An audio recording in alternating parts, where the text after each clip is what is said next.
Hey YouTube, I don't normally record videos about this sort of thing, but I found no videos really explaining how to attach a new spider to a new voice coil when you're rebuilding a subwoofer, so I figured I'd show my method and upload it, so if anybody has a desire to do this for the first time and get a few tips from someone who just figured it out on his own.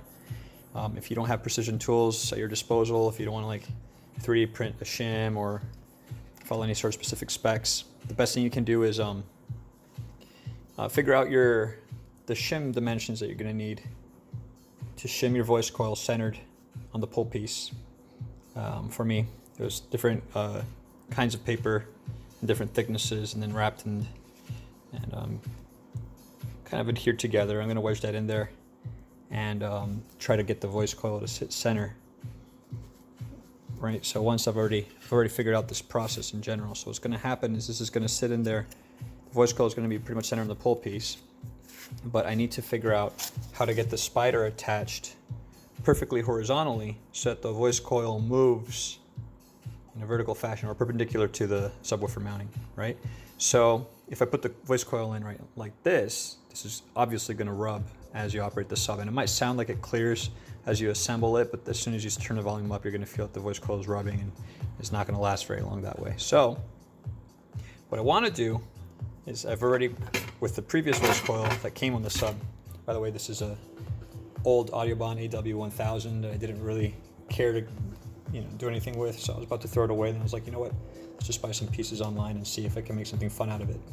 So I got a very similar voice coil. This happens to be on the left a dual 3-ohm voice coil that comes with the sub. This is a dual 4-ohm voice coil. It's a little more standard, and it happens to be a little taller with a few more windings and almost exactly the same dimensions in terms of total diameter. So long story short,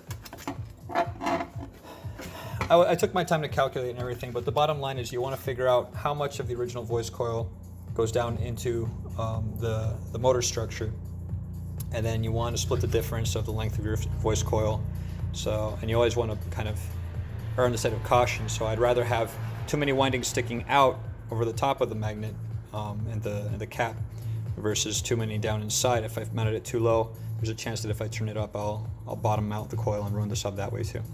So the overall length attachment of the spider is just a bit longer. Now, what am I going to do about that? I don't have a precision tool for me to line this up and assume that it's going to be perfectly plumb. So instead what I'm going to do is I've already marked with a pencil, roughly right here, you can barely see it, where I want the voice coil to sit. So I'm going to choose that height, and I'm going to use rubber reinforced CA glue and some accelerant to get this to adhere only on that one spot. No more than 1/4 inch of adhesive right there.